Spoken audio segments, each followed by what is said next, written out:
자, 이제 교재 경매를 들어가도록 하겠습니다.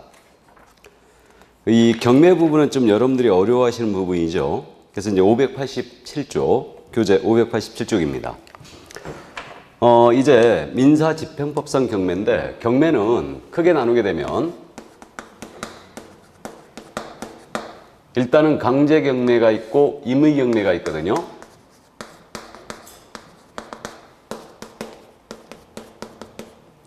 이렇게 나누는데, 이 강제 경매는 판결에 기초한 경매라고 이해하시면 돼요. 그래서 이 판결을 집행 권한이라고 그러는데, 판결에 기초한 경매가 강제 경매다. 임의 경매는 담보 잡아놨다가 실행하는 경우예요. 그래서 임의 경매는 담보권을 실행하는 경매, 이렇게 부릅니다. 그래서 이제 민사집행법에는 임의 경매를 담보권 실행명이라 표현이 되어 있어요. 그래서 이걸 학자들이 임의 경매다, 이렇게 부르고 있습니다. 그래서 민사집행법에 따라서 법원에서 현재 행해지고 있죠. 법원에서. 근데 이제 공매라는 것은 한국자산관리공사에서 이제 하는 공매가 있고요. 그다음에 이제 세무서장, 지자체장, 은행, 기업체 이런 데서 하니까 이제 공개 매각의 준말이 공매인데, 공매는 요즘 시험이 안 내니까 일단은 참고하시고요. 경매가 물론 문제입니다. 이게. 자, 그럼 이제 이 경매에 대해서는 가장 먼저 이해를 할 게 권리 분석이거든요. 그래서 우리 교재는 지금 현재 권리 분석이 588쪽에 심화라고 돼 있죠. 거기 이렇게 표현이 되어 있거든요. 그래서 이 부분 그냥 쭉 먼저 들으시길 바랍니다. 그래서 그 실무에서 쓰는 권리 분석 방법을 말씀드리고, 나중에 이제 다음에 그 민사집행법의 규정대로 우리는 기억해야 되기 때문에 그 민사집행법의 내용을 정리해 드리겠습니다. 그러면 지금 현재 이 권리 분석에 대해서는요, 일단 경매가 끝났잖아요. 끝나게 되면은 소멸되는 권리가 있죠. 그래서 이제 소멸되는 권리는 일단 채권 남용 목적 권리는 소멸이에요. 그래서 이걸 소재주의를 취한다고 그러는데, 저당권, 근저당권 소멸이에요. 그다음에 가등기 중에 담보가등기가 있죠. 이건 경매에서 담보가등기는 가등기 담보권인데 저당권과 똑같은 유익이 있어요. 그러니까 이 세 가지는 무조건 소멸이에요. 그 다음에 압류등기가 있고요. 이건 이제 조세 체납했을 때 압류 들어가죠. 압류등기, 가압류등기. 이거 원칙 소멸이고요. 경매 개시결정 등기 있잖아요. 이것도 압류이기 때문에 일단은 소멸이에요. 그래서 이 6가지가 경매가 끝나면 일단 소멸이라고 이해하시면 돼요. 이게. 그러면 이거 6가지 중에서요, 가장 먼저 오는 권리 있죠. 6가지 중에서 제일 먼저 오는 거, 최고 선순위 권리라고 그래요. 이것을 실무용어로 뭐라고 하냐면 말소 기준 권리라고 그래요. 실무에서. 근데 이건 법률 용어가 아니에요. 실무 용어입니다. 그럼 이 6가지 권리 중에서 제일 먼저 오는 게 최선순위 권리. 이것을 말소 기준 권리라고 그러고, 말소 기준 권리가 정해지면 이거보다 먼저 왔잖아요. 그럼 낙찰자가 부담으로 떠안아야 돼요. 이게 인수지휘를 취한다고 그래요. 이거를. 근데 말소 기준 권리보다 뒤로 왔잖아요. 그럼 이것은 소멸을 시킵니다. 다만 그럼에도 불구하고 끝까지 인수되는 권리가 있어요. 물귀신처럼. 유치권 깔고 앉아있으면 끝나는 거죠. 인수. 다음에 법정지상권이에요. 나중에 토지 낙찰을 받으면 건물의 법정지상권 떠안을 수 있거든요. 법정지상권이 인수죠. 그렇기 때문에 이게 바로 실무에서 쓰는 권리 분석 방법이에요. 근데 우리는 이렇게 시험을 보는 게 아니에요. 그렇기 때문에 일단은 이제 참고로 말씀드리는데, 이게 지금 현재 경매 물건입니다. 여기에 권리관계를 쭉 나열했더니 어떻게 되냐면, 1번에 제일 먼저 근저당권 들어왔어요. 2번에 임차인 들어왔습니다. 임차권 들어왔고, 그 다음에 세 번째로 이거 전세권 들어왔고요. 네 번째로 가등기 들어왔고, 다섯 번째로 여기 유치권 행사되고 있고, 마지막으로 여기 가압류가 들어와 있고, 마지막으로 근저당권이 또 들어왔는데, 이 근저당권자가 경매를 신청했어요. 경매를 신청한 채권자를 압류채권자라고 부르거든요. 압류채권자. 그러면 내가 떠안을 권리 있는가 분석하는 거예요. 그럼 일단 소멸되는 권리를 따져봐야 되죠. 1번 근저당권 소멸이죠. 가등기, 이거는 담보인지 보존인지 구분이 안 갑니다. 놔두고, 여기 가압류 소멸이죠. 근저당권 소멸이죠. 그럼 소멸되는 권리 중에서 제일 먼저 오는 게 1번 근저당권이에요. 이게 말소 기준이 됩니다. 그러면 이거 당연히 소멸. 이 뒤에 오면 다 소멸이에요. 임차권 소멸, 전세권 소멸, 가등기 따질 필요도 없어요. 이 근저당권 때문에 소멸입니다. 유치권, 순위불문 인수죠. 그 다음에 가압류 소멸, 근저당권 소멸이에요. 그래서 인수할 권리는 일단 유치권뿐입니다. 이게. 그래서 이제 결국은 권리 분석은 이제 이렇게 하는 게 실무 방법인데 우리는 민사집행법의 규정대로 기억해야 돼요. 그래서 민사집행법 그렇게 돼 있죠. 다음 순환서부터 이걸 연습할 텐데 저당권, 근저당권, 매각으로 언제나 소멸이에요. 그 다음에 임차권, 전세권, 지상권, 지역권이 용의권이죠. 저당, 근저당 채권에 대항할 수 없다면 소멸이다. 이렇게 돼 있죠. 이게 그래서 그런 내용들로 이제 공부할 거니까 일단 요 개념만 감만 잡아두세요. 이거를.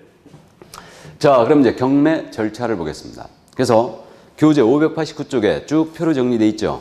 그거 보시면서 그냥 들으시면 좋겠네요. 이거는. 그럼 이제 경매가 법원에서 진행되는 절차거든요. 시간적 순서에 따라서.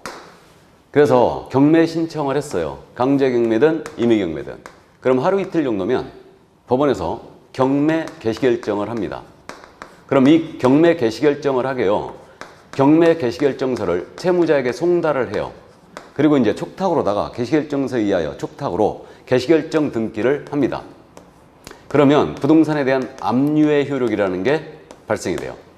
송달이 되거나 개시결정 등기가 되면. 이게. 그러면 경매를 신청했던 채권자가 경매 신청을 취하를 하잖아요. 취하는 철회라고 이해하시면 돼요. 취하해버리면 발생된 압류 효력이 있죠. 이건 소멸해버려요. 다시. 취하하면. 자, 그래서 바로 이제 경매 개시결정 등기가 됐습니다. 그럼 이제 법원은 첫 번째로 공고가 나가야 돼요. 이게 실질적으로 경매 절차 시작입니다. 이 공고가 뭐냐면 배당 요구의 종기 공고라고 해요. 그러니까 채권자가 배당을 요구할 수 있는 마지막 날짜, 이걸 배당 요구 종기라고 그러죠.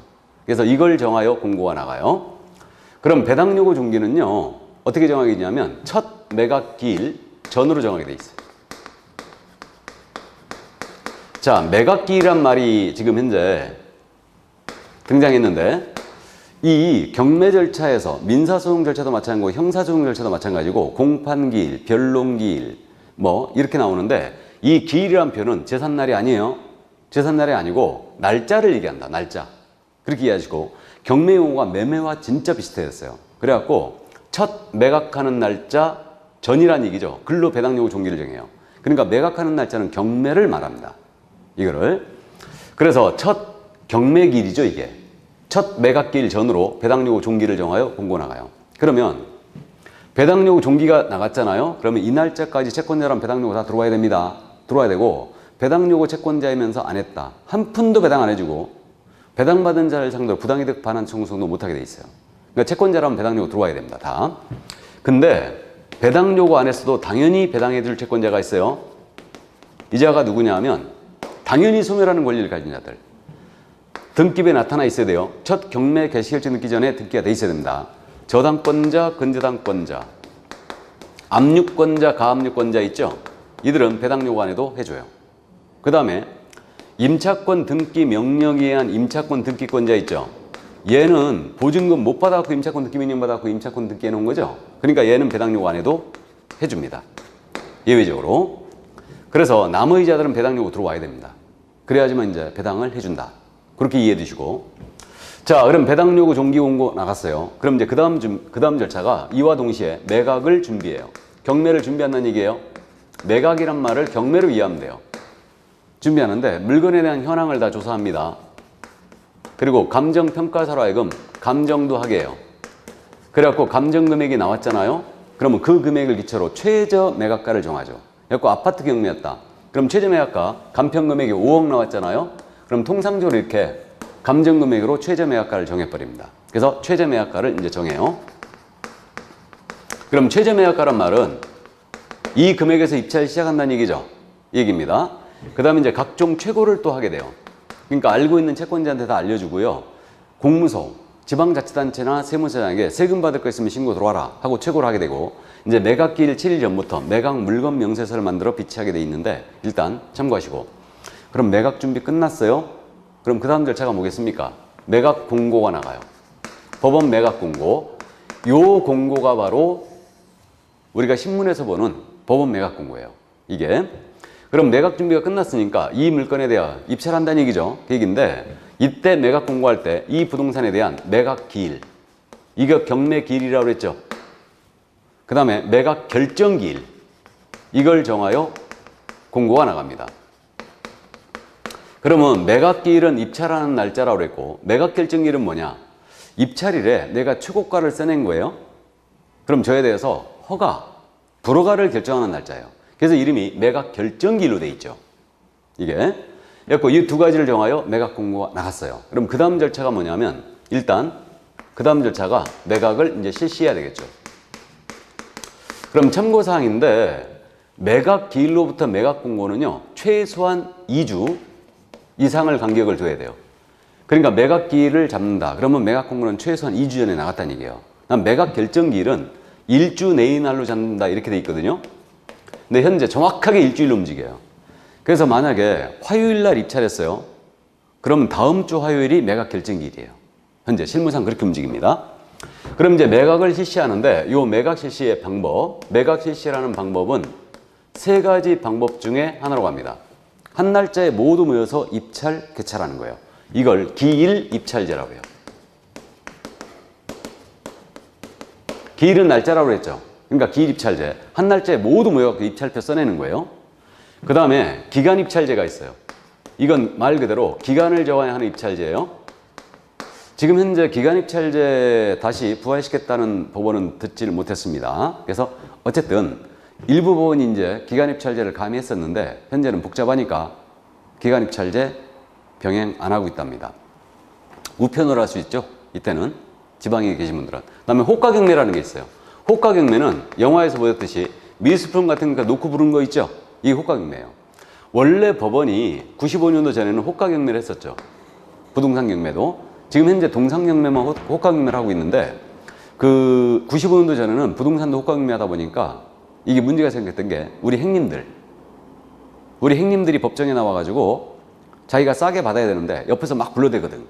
그러니까 이제 왜 이렇게 더워? 그러면서 확 벗어요. 온 그림이죠. 그래갖고 이제 이게 입찰을 자꾸 방해하니까 결국은 호가경매제를 95년도 이후에는 전부 다 폐지했어요. 그래갖고 지금 현재 부동산 경매는 전부 다 기일 입찰제로 가고 있습니다. 그래서 세 가지 방법 중에 하나로 법원이 정하는 방법으로 입찰을 시행하는데, 지금 현재 입찰이 10시 정도에 시작하거든요. 그래갖고 11시 20분 정도에 지금 법원이 통상 끝내는데, 뭐 안산지원 같은 경우는 10시 30분에 시작해요. 그래갖고 11시 50분에 끝내는데 1시간 내는 마감 못 하거든요. 그래서 이제 이렇게 오전에 입찰했는데 유찰됐잖아요. 입찰자가 아무도 없었어요. 그럼 오후에 똑같은 마음으로 다시 한 번 할 수 있는데, 이것을 1기일 2회 입찰제라고 해요. 근데 현재 하는 법원은 있다는 소리를 못 들었습니다. 역시. 자, 그럼 방법은 세 가지 방법 중에 하나로 가고요. 그 다음에 입찰자는 보증금 내야 된다는 거 알죠? 전에 이것을 입찰 보증금이라고 했는데, 현재는 이걸 매수 신청 보증금이라고 해요. 그럼 매수 신청 보증금은 얼마를 내야 되느냐? 보증금이니까 10%예요. 10%인데 이게 최저 매각 가격의 10%라는 거죠. 이걸 현금, 자기합표, 법원이 인정한 그 지급보증 위탁증서, 경매보증서 끊어서 내면 돼요. 그래서 이거 10%라는 건 우리가 알고요. 10분의 1이고 최저 매각가라는 걸 꼭 기억해야 돼요. 이게. 그러면 전에는 입찰 금액이 10%였는데 왜 최저 매각가 10% 통일했느냐?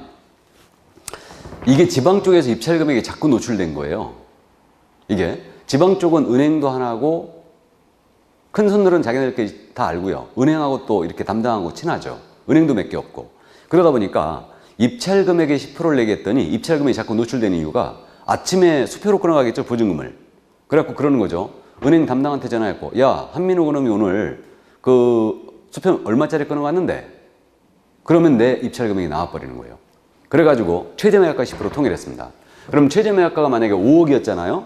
5억이었다. 그러면 결국은 5천만 원만 내면 됩니다. 그리고 6억을 쓰든 50억을 쓰든 아무 상관이 없어요. 이게. 그래서 최저 매각가 10%라는 걸 꼭 주의해야 돼요. 매수 신청 금액의 10%가 아닙니다. 그래서 이 점을 주의를 꼭 해주시고요. 자, 그 다음에 이제 최고가를 써낸 사람 있잖아요. 이 사람을 최고가 매수 신고인이라고 그래요. 이거를. 그래서 제가 최저 매각가 5억짜리였는데 7억에 입찰 들어갔어요. 그래서 제가 최고가가 됐다. 그러면 이제 제가 최고가 매수 신고인이 되는데, 만약에 7억을 똑같은 사람이 다시 한번 썼잖아요. 다른 사람이 쓴 게 있어요. 그러면 최고가 매수 신고인이 2명 이상이다. 그러면 그들만 상대로 추가 입찰해요. 그때는 추가 입찰할 때는요, 내가 썼던 금액 있잖아요. 여기에 구속됩니다. 그러니까 이 금액 이상으로 다시 써야 됩니다. 이게 옛날에 그저 서울지방법원인가 중앙지법에서요 10원 단위까지 같은 게 나온 적 있어요. 이게 이제 홀인원 하기보다 더 힘들죠, 이거는. 그래서 어쨌든 그런 경우가 있는데, 그래서 이제 경매 절차에서는요 10,000원을 무시하지 말라고 그러죠. 항상 같은 금액이 나올까봐.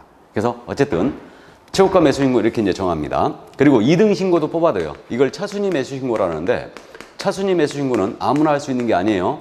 이 자격도 이제 나중에 우리가 정확하게 기억해야 되는데, 이건 이제 나중에 더 하기로 하고요. 2등 신고 왜 뽑아두냐면요, 그 최고가가 나중에 대금 납부 안 하잖아요. 그럼 이자에게 바로 자격을 주기 위함이에요.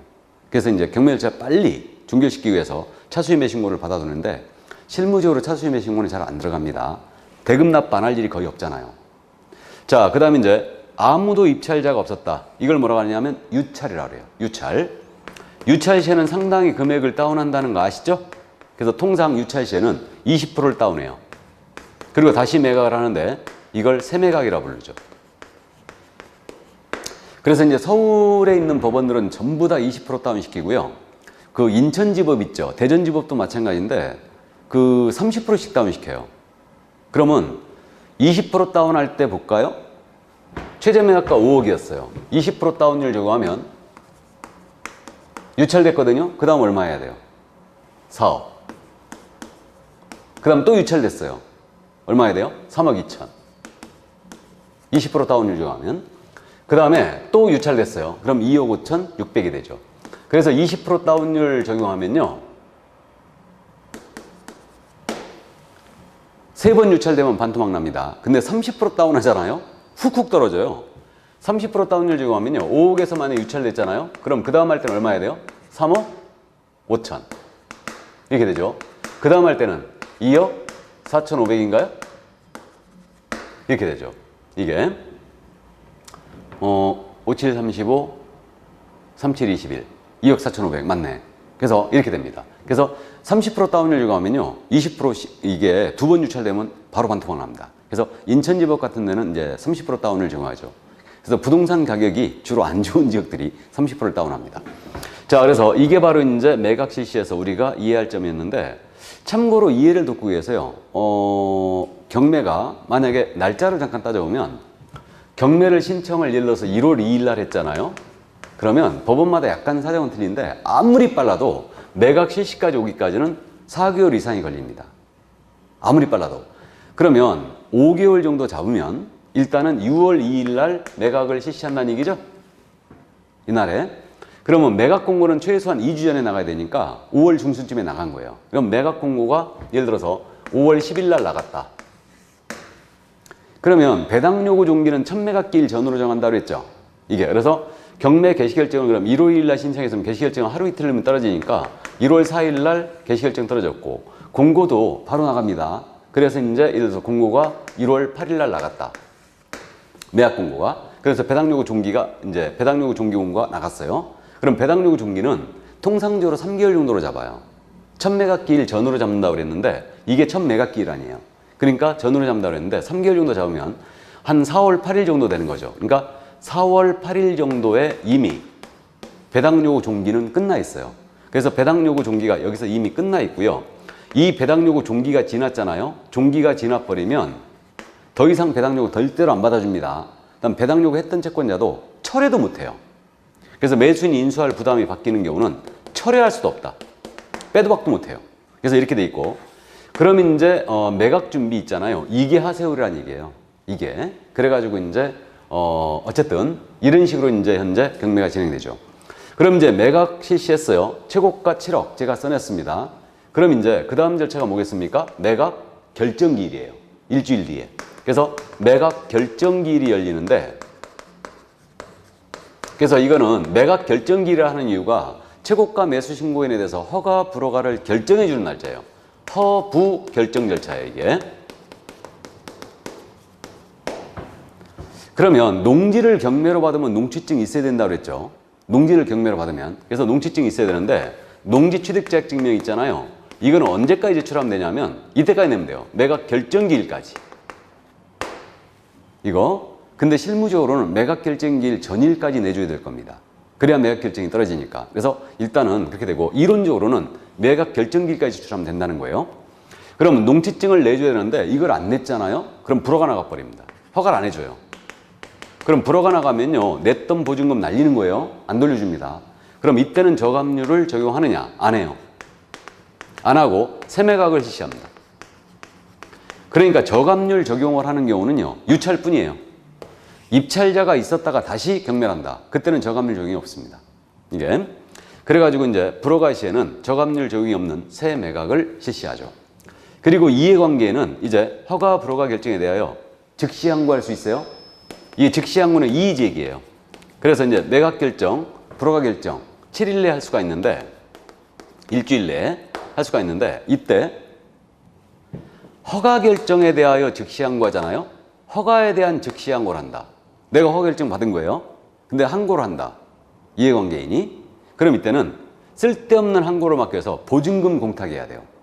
그래서 이게 항고 보증금이라고 그래요. 그래서 항고 보증금을 공탁을 해줘야 되는데, 그러면 이거 보증금이니까 역시 이것도 10%겠죠? 근데 이게 뭐의 10%냐면, 항고 보증금은 매각 대금의 10%예요. 이걸 주의해야 돼요. 이걸 현금 유가증권을 공탁해야 됩니다. 그래서 지금 매수 신청의 보증금은 최저 매각가 10%였죠. 근데 항고 보증금은 뭐의 10%라고요? 매각 대금의 10%예요. 구분 꼭 하세요. 그래서 최고가 지금 7억 썼잖아요. 이게 매각 대금이죠. 이것의 10%를 공탁을 하고 항고할 수 있는데, 만약에 항고자 중에 누가 항고했냐면 이 물건의 소유자라든가 채무자가 항고했어요. 그랬다가 법원으로부터 쓸데없는 소리 하지 말아라 하고 기각당해 버렸어요. 항고를. 기각을 당하면 공탁한 보증금 반환을 요구 못한다 이랬어. 이거 왜 그랬냐면요, 소유자 채무자는 직접적인 이해관계에 있는 자들 아니에요? 이들이 돌아가면서 항고해야 되는 거예요. 낙찰 못 받게. 그러면 항고 한번 들어오면요, 이게 항고 심사해야 되니까 절차가 계속 지연되는 거예요. 그래갖고 결국은 그래 좋다, 그럼 너네들 항고 인정하는데 법원으로부터 항고가 이유 없다고 기각당해버리면 이거 안 돌려주겠다는 거예요. 그래서 실무적으로 이들의 항고가 쏙 들어갔어요. 그래서 이들만 안 돌려줍니다. 물론 나머지 이해관계는 돌려주는데 절차를 지연시킨 만큼 이자 빼고 돌려줘요. 그래서 일단 이들은 안 돌려준다. 그래서 이 정도 이해하시고, 항고보증금 얼마인지 꼭 기억하세요. 매각 대금의 10% 이거는. 자, 그럼 항고 기간 끝났어요. 항고 들어온 게 없습니다. 그럼 이제 매각 결정이 저한테 확정이 되죠. 확정이 되는데, 그럼 제 이름이 바뀌어요. 매각 결정이 확정이 되면 지금까지는 제 이름이 최고가 매수 신고인이었잖아요. 그럼 이제 제 이름이 매수인으로 바뀌어요. 경매 용어가 매매와 진짜 비슷하죠? 매수인으로 제가 바뀝니다. 그러면 이 매수인 언제 됐냐면, 지금 매각 결정기일은 일주일 뒤에 열린다고 그랬으니까 6월 2일 날 입찰했으면 6월 9일이겠죠? 매각 결정일이고 항고 기간이 7일이잖아요. 그러면 이제 6월 16일 날 매수인이 이제 된 거예요. 이거. 그럼 이제 그 다음 절차가 대금 납부 절차로 넘어갑니다. 그럼 이제 대금 납부로 넘어가는데, 대금 납부는 현재 기한제가 도입됐다는 걸 주의해야 돼요. 그래서 한 달 내 기간을 통상 정해주는데, 전에는 기일제였어요. 그래서 기일로 이제 매수인은 법원이 정한 기일에 대금을 납부해야 한다. 이렇게 지금 두 번이나 낸 적이 있는데 기한제예요, 지금은. 그래서 예전은 기일제였죠. 기한이라는 걸 기억을 해 두시고요. 그러니까 한 달로 정해져요. 그럼 매각 결정이 지금 6월 16일 날 확정이 됐으니까, 그럼 한 달 정도로 정해지면 7월 한 17일이나 18일쯤 되겠네요. 그래서 매각 대금을 7월 18일까지 납부해라. 이런 식으로 통지서 날리죠.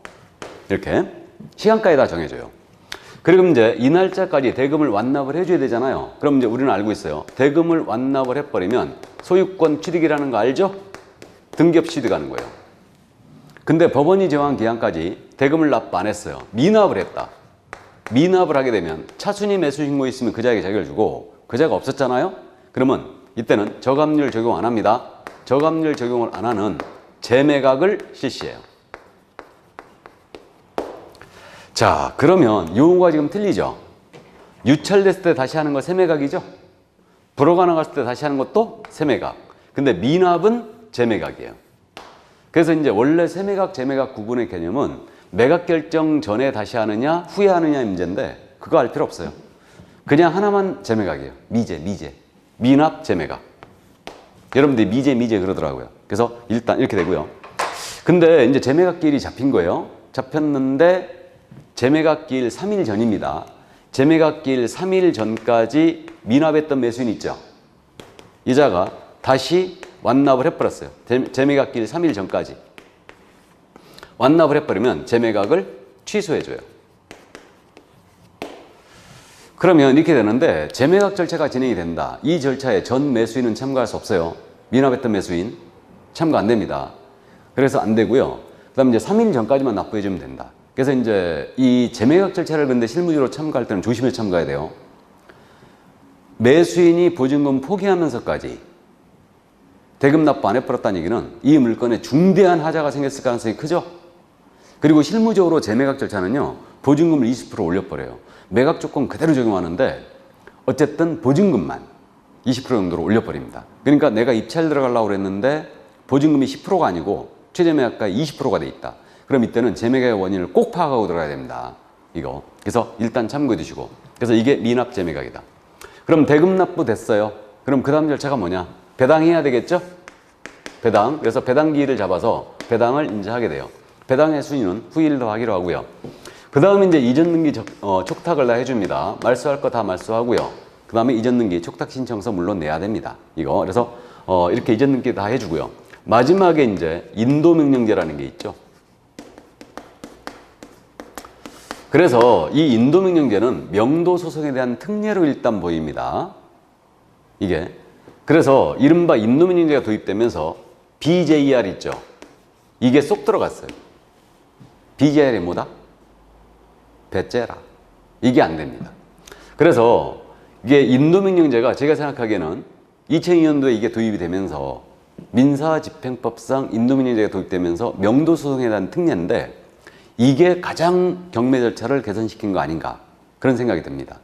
그러니까 이제 명도소송, 인도명령제가 없을 때는요 결국 임차인이 대항력이 없어요. 나가셔야 되는데 안 나오고 버티는 거죠. 배째라는 겁니다. 그럼 명도소송하는 수밖에 없어요. 그럼 명도소송 있잖아요. 기본적으로 6개월 이상이에요.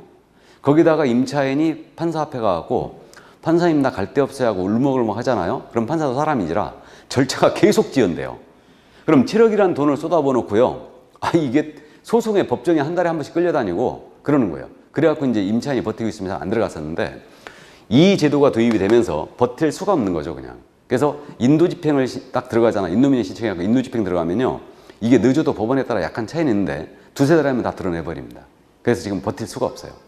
그래서 요 인도명령제는 대금이 완납이 됐어요. 완납이 되면 6개월 내에 법원에 신청해야 돼요. 6개월 넘으면 절대 안 돼요. 6개월 내에 신청해야 되고 그 다음에 이 물건에 점유자를 상대로 인도민의 신청이 가능한데 이 점유자가 점유할 정당한 권한이 없어야 되겠죠? 당연한 얘기죠. 이게. 그래서 이제 점유할 정당 권한이 없는 자를 상대로 해서는 누가 있냐면 소유자, 채무자 점유는 당연히 권한이 없는 점이에요. 그 다음에 대항력 없는 임차인 있죠. 이들도 점유할 정당 권한이 없죠. 이들을 상대로 인도집행 들어갈 수 있습니다. 그래서 이게 바로 인도명령제다. 근데 인도집행을 하다 보면요. 이게 돈이 좀 들어갑니다. 좀 들어가는 게 아니고 많이 들어가요. 보통 25평형 인도집행 들어가면요. 보통 인건비까지 해갖고 한 300 정도는 들어갑니다. 그러면 이 금액은 원래 안 나간 임차인이 물어내야 되잖아요. 근데 보증금 못 받아갖고 지금 버티고 있는데 물어주겠어요? 안 물어줍니다. 그러니까 이제 가서 협상을 하는 거죠. 그럼에도 불구하고 배째라 해버리면 그냥 인도집행 들어갑니다. 그래서 2002년도에는요. 이게 들어오면서 아주 유행처럼 인도집행 들어갔어요. 그냥. 그래서 어쨌든 지금은 실무적으로 인도집행이 그렇게 많이 이제 집행까지 가는 경우는 거의 없는데 거의 협상해갖고 나갑니다. 임차인들도 거의 알아요. 이게. 그래서 이제 이 정도, 이게 바로 이제 경매 절차의 간략한 내용이었어요. 그래서 여기에 이제 계속 살이 붙을 거고 계속 반복하면서 제가 주입을 할 겁니다. 그래서 이 정도 일단 이해를 해 두세요. 여기까지.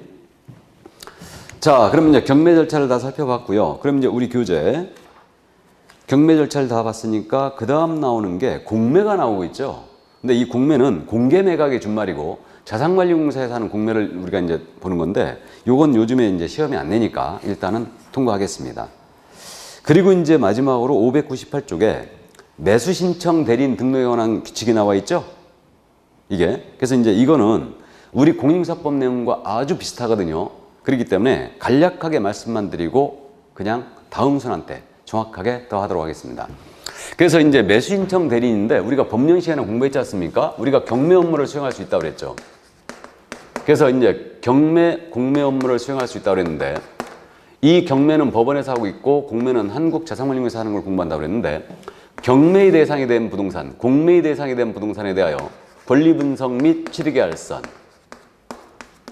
입찰 신청, 매수 신청 대리업을 할 수가 있거든요.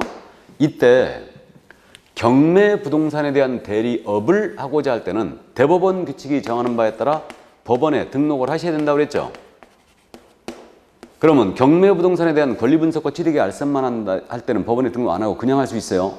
공매는 한국자산관리공사이기 때문에 이거는 등록 안 하고 그냥 할 수 있죠. 그래서 오직 경매 부동산에 대한 대리업을 할 때만 법원에 등록을 요구한다. 그래서 지금 나오는 게 이게 매수신청 대리인 등록 규칙이 바로 이겁니다. 법원에 등록하는 절차죠. 그래서 이게 공인중개사법 내용과 아주 유사하기 때문에 이거를 지금 정확하게 해버리면 여러분들이 우리 법 내용도 아직 헷갈려 죽겠는데 더 헷갈려요. 그러니까 나중에 이제 정리하기로 하고 오늘은 총칙 이 정도만 잠깐 보고 하는데 거기 교재에 말이에요. 매수신청 대리인 등록 규칙 그래가지고 등록 신청 가는 자 막 이래 돼 있는데 이게 총칙 부분에서 대리권의 범위를 우리가 알아야 되는데 매수신청 대리권의 범위 602쪽에 있죠. 602쪽. 총칙에 있는 내용이 중간에 지금 업무로 들어가 있는데 좋아요. 어쨌든 이 정도만 잠깐 제가 말씀드리고 오늘 수업을 마치도록 하는데요. 거기 매수신청 대리대상물의 범위라고 나와 있죠. 602쪽에. 찾았어요? 봤더니 이게 중개대상물하고 똑같죠. 그럼 매수신청 대리대상물이라는 건 뭐냐면 중개대상물에 대한 경매할 때만 대리업을 수행할 수 있어요. 그럼 자동차 경매 대리업 할 수 있다 없다? 없다. 그러니까 토지, 건물, 임목, 공장재단, 광업재단 경매할 때만 우리가 대리업을 수행할 수 있습니다. 이게 바로 대리대상물에 관한 문제고 그 밑에 이제 대리행위 그래가지고 그 박스에 쳐져 있는 내용 있죠. 그리고 양가로 1번에 뭐라고 되어 있냐면 법원에 매수신청 대리인으로 등록된 개업공사가 매수신청 대리 위임을 받은 경우 다음에 행위를 할 수 있다 그랬죠. 그래가지고 이게 매수신청 대리권의 범위거든요. 이게 이제 총칙에 있는 내용이에요. 이 대리인 등록 규칙에. 그래서 요걸 이해해 두시는데 요건 어떻게 이해하셔야 되냐면 대리권의 범위 이거 잘 물어봅니다. 이해해 두시는데 지금 그러면 대리권의 범위라는 것은 뭐냐 하면요. 이겁니다. 갑으로부터 우리 대리인인 개공이 A가 위임을 받았어요. 그러면 위임을 받으면 별도의 수권이 없이 당연히 어디까지 대리권을 수행할 수 있느냐. 이 문제거든요, 이거. 이 문제인데 이거는 우리가 경매가 지금 법정에서 10시서부터 11시 10분 정도 진행된다고 그랬죠. 그러니까 10시서부터 11시 20분 사이 이거 이즈음에 벌어지는 것만 대리할 수 있어요. 그러니까 결국은 매각기일에서의 절차만 대리할 수 있다. 그래서 매각기일 이 시간대 입찰표 써내야 되죠? 입찰표의 작성 제출 그게 몇 번에 있어요? 2번. 이해되세요? 그럼 입찰표 써낼 때 매수신청 보증금 내야 되죠? 몇 번에 있어요? 1번. 보증금 내야 되겠죠, 그때. 그 다음에 거기 차수임 매수신고, 최고가를 정한 다음에 차수임 매수신고 그 자리에서 다시 뽑아요. 그러니까 대리할 수 있죠. 또 떨어진 사람들은 그 자리에서 최고가 차수임을 제외하고 보증금 바로 돌려주거든요. 그럼 보증금을 돌려줄 것을 요구하는 이. 그게 4번이죠. 그거 할 수 있고 그 다음 5번 공유자 우선 매수신고하고 6번 구임대주택법상 임차인의 임대주택 우선 매수신고라고 돼 있죠. 이게 뭐냐 하면 혹시 민법 시간에 들어보셨으면 모르겠는데 공유지분 경매하잖아요. 그러면 예를 들어서 이 토지인데 갑이 2분의 1 지분을 갖고 있고 을도 2분의 1 지분을 갖고 있는데 갑의 지분에 대하여 저당을 잡았어요. 그래서 갑이 이걸 안 갚은 거예요. 그럼 이게 갑의 지분에 대하여 경매 들어갈 수 있죠. 이게 지분경매예요. 그러면 이 지분 경매를 하는데 여기에 내가 입찰 들어간 거예요. 그래갖고 내가 2억을 써냈다. 최고가를 써낸 거예요. 그러면 이제 지분 경매할 때 집행관이 뭐라고 하냐면요. 자, 인천에 사시는 한민우 씨가 최고가 2억에 매수 신고하셨습니다. 여기 공유자 나와 계시면 매수 신고하실 때만 하십시오 그래요. 그래갖고 을이 법정에 나와 있다가 내가 그거 매수하겠다. 그러면 어떻게 되냐면 이 을한테 다른 공유자한테 이걸 줘야 됩니다. 갑의 지분을. 이게 공유자의 우선 매수권이라고 해요. 그럼 최고가 써냈던 나는 어떻게 되느냐? 자동적으로 차수인 매수 신고한 걸로 봐요. 그럼 그 자리에서 나는 그거 할 수 있어요? 나 보증금 묶이기 싫거든? 차수인 매수 신고인지 이거 포기할래. 보증금 돌려도 그 자리에서 포기할 수 있어요 나는. 그러면 결국은 공유자는 우선 매수권이 있기 때문에 이 공유 지분에 대한 경매 끝날 때까지 들어와야 돼요. 끝나고 나서는 못 들어옵니다. 그러니까 이거 대리할 수 있어요. 주의해야 됩니다. 뭔 말인지 되시죠? 그럼 구임대주택법상 임차인의 우선 매수 신고. 이것도 이제 대리권이 있는데 이건 또 그거예요. 우리 그냥 일반 아파트 말고 임대 아파트가 있는데 임대 사업자가 부도가 났어요. 그래가지고 이게 통째로 경매 들어간 거예요. 그럼 여기 살던 임차인은 우선 매수권이 있어요. 그럼 이자에게 줘야 됩니다. 이게 이제 구임대주택법상 임차인의 우선 매수권인데 그럼 이거 경매 절차 끝날 때까지 해야 되니까 대리권이 있다는 얘기죠. 그럼 7번은 뭐냐? 마지막 7번은 공유자 또는 임대주택법상 임차인이 우선 매수 신고하면서 차수인 매수 신고인으로 보게 되는 경우 그 차수인 매수 신고인의 지위를 포기하는 행위.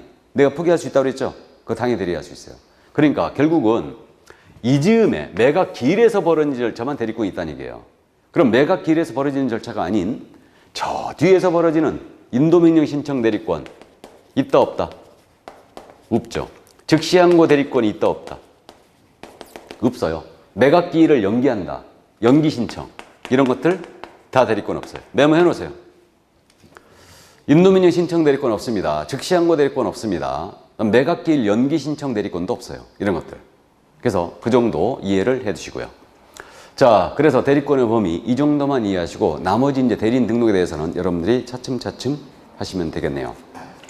그러면 다 끝났다는 얘기죠? 끝났고 그럼 오늘 공부한 내용 복습 한번 해볼까요? 자, 교재 유인물 보겠습니다. OX 1번 매매 또는 교환과 같은 쌍무계약의 경우는 반대급배 이행이 완료된 날로부터 6개월 이내에 소유권 이등기를 신청해야 한다. 6개월이 아니고 60일이죠. 틀렸고 2번 토지거래 허가증을 교부받은 경우는 계약서 검인이 의제된다. 맞아요? 토지거래 허가증 받았거나 부동산 거래 신고 필증 받았어요. 그러면 검인 의제된다고 그랬죠? 주의하시고 잘 물어보고 5입니다. 3번 무허가 주택에 입주한 임차인은 주택임대차보호법에 의한 보호를 받을 수 없다. 무허가 주택, 미등기 주택 보호한다고 그랬죠? 그래서 X. 4번 주택의 임대차 기한을 2년 미만으로 정한 경우 임차인 및 임대인은 임대인의 밑줄 긋고 X 나가버려야 되죠. 2년 미만으로 정한 기간의 유효함을 주장할 수 없다. 그러면 임차인은 주장할 수 있죠. 그래서 일단은 임대인은 주장 불가합니다. 자, 그래서 4번 질문 X. 임차인은 주장할 수 있죠. 그러니까 있다로 고쳐야 되죠. 그리고 임대인 X 나가야 되죠. 자, 그럼 5번 내려갑니다. 2020년 2월 24일 주택에 입주와 준록을 마친 임차인은 그날로부터 제3자에 대한 대항력을 취한다. 틀렸죠? 그날이 아니고 그 다음 날. 그래서 2020년 2월 25일서부터 대항력을 취득합니다. 그래 틀렸고. 자, 그 다음 6번입니다. 임차권 등기 명령에 의한 임차권의 등기는 우선 면제권이 있다. 임차권 등기라고 그랬죠? 우선 면제권 있죠? 대항력과 우선 면제권을 취득합니다. 그 이후에 들어오는 임차인은 최우선 면제권은 없다고 그랬어요. 자, 그래서 6번 맞고요. 7번입니다. 주택의 소액 임차인이 경매 시에 최우선 면제를 받기 위해서는 주택에 대한 경매 개시 결정이 늦기 전에 대항력권 외에 확정일자까지 받아야 한다. 틀렸죠? 최우선 면제 밑줄, 확정일자 밑줄. 그럼 틀렸죠? 확정일자는 최우선 면제 요건이 아니에요. 이건 우선 면제권의 요건일 뿐이죠. 그래서 X. 자, 8번 내려갑니다. 서울특별시에 소재한 상가로서 보증과 월세 100을 곱한 금액의 합계액이 9억 원을 초과한 경우 서울은 9억 원 초과했어요. 그러면 상가건물 임대차보호법이 원칙제로 적용되지 않는다. 맞죠? 다만 이제 보호되는 규정이 있다고 그랬어요. 9억 초과했더라도 대권 3기 요구 표준. 대권 3기 요구 표준. 자, 그래서 8번 지문 맞습니다. 9번. 일시사용 임대차임이 명백한 경우는 상가건물 임대차법법에 적용되지 않는다. 맞죠? 그래서 9번도 오고요. 다음 10번입니다. 상가임차는 총 5회의 범위 안에서 임대인에 대하여 계약갱신을 요구할 수 있다. 틀렸죠? 5회가 아니고 총 10년을 초과하지 않는 범위 내에서 행사할 수 있죠. 그래 틀렸고 11번. 상가임차인이 이익의 차임액에 달하도록 차임을 연체한 경우라더라도 임대인은 이를 이유로 임대차 계약을 해지할 수 없다. 맞죠? 이익의 차임 연체하고는 계약 해지할 수 없죠. 3기 차임액에 달하도록 연체해야 된다. 그래야 해지할 수 있죠. 그러므로 11번 맞습니다. 다음 12번. 법원에서 행해지는 경매의 배당 요구의 종기는 첫 매각기일 전으로 정해진다. 그렇다고 했죠. 첫 매각기일 전으로 배당 요구 종기를 정하죠. 그러니까 채권자 정해놓고 지금 경매 들어가는 거예요. 일단. 자, 맞습니다. 그러면 12번도 오고요. 13번.